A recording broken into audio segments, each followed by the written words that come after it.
Hi, I'm Dr. Sam, back today with an empties video, something I haven't done for ages, but I was observing how cluttered my bathroom shelf was recently, and I thought time to remove things that have got one little dribble left in them, and I thought I might as well share it with you guys. So some hair care and some makeup empties. Let's start. So first up is a new love affair with the Olaplex number 4 Bond Maintenance Shampoo and number 5 Bond Maintenance Conditioner. There's a bit left in the conditioner bottle, but I'm completely out of the shampoo. I've already had to, tip it up, add a bit of water, swirl it all around, all the tricks. But yeah, I found these two. I'm probably on my 3rd go with these now, and that's quite rare for me because I hop around a lot. I found these to make such a big difference to my hair, which is, colored. I do have regular Olaplex treatments in the salon with Oscar Pera, my amazing hairdresser, who is phenomenal. And his salon's over in Shoreditch. It's called the Drawing Room Salon. So big shout out to him and all that he does to keep my hair presentable.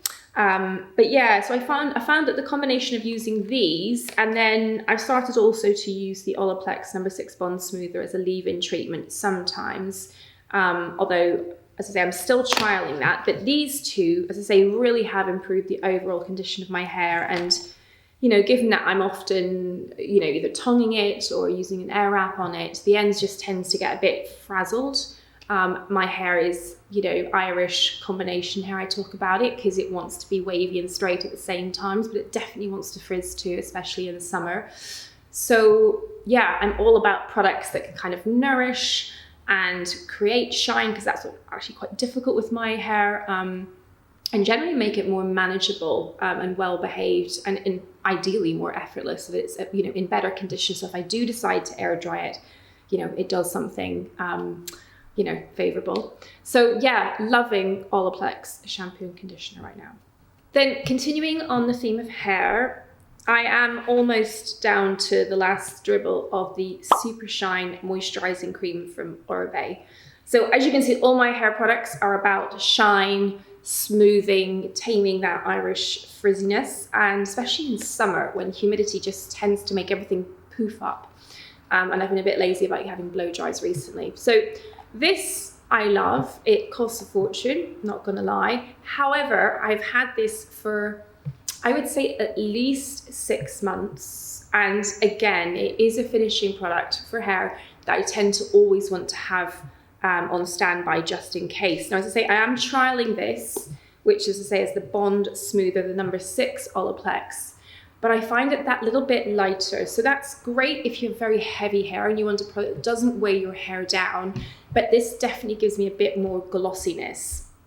So yeah, we're keeping going with this one. And the other one that's nearly finished is the Living Proof Nourishing Styling Cream, which I like also, and I think is very good actually for curlier hair, where you're trying to bring out a bit more of your natural wave. Maybe you're air drying your hair. I find that quite good whenever I kind of want to let the styling go a bit, These are the 3 finishing products I'm currently using, and I use them interchangeably at the moment. But generally, I'm using my Dyson. I'm using either the dryer to kind of take it to 70% dry, and then I'll use the Airwrap. And I'm between using the kind of the brush attachment, which was a new discovery, as I shared with Instagram recently. I literally found it in a compartment in the big box that the Airwrap comes in. It was like, who knew? That was quite funny. But also I use the large attachment and kind of create a loose wave away from my face. So I find all 3 of those are good as base products when I'm styling my hair like that. And I definitely save time as opposed to trying to brush it into a wave myself with like a big round brush. That's definitely for the professional people. Okay, moving on. So some makeup empties.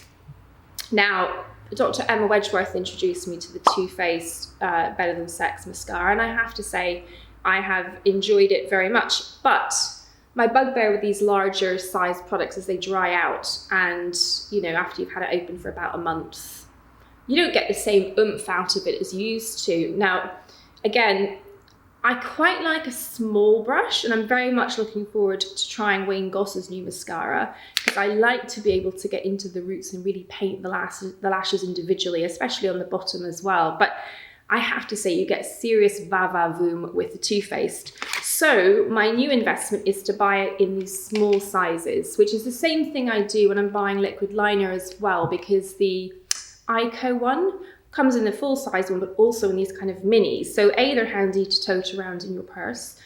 They take up less room, but you know, smaller size just means you get that kind of volume. I just think it works better for the time that this product lasts, which suits me better. So I'll be buying the small ones from now on. Gotta love a mini.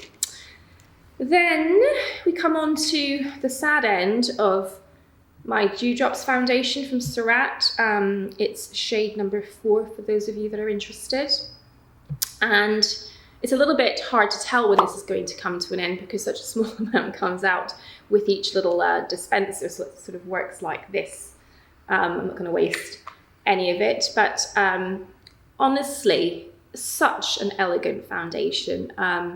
If you like that hyper real but better version of your own skin, this is just such a beautiful foundation. So I've repurchased this multiple times whenever I can find it in stock, because number 4 seems to sell out, as everything in my color seems to always go at Space NK.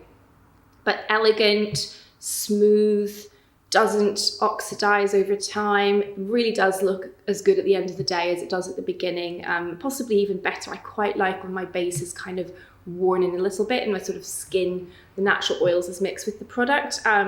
So yeah, this is something, again, I wouldn't be without. As I say, Giorgio Armani Luminous Silk is a great alternative, but for me, this is just one level up. So love that, and I will be getting a new one.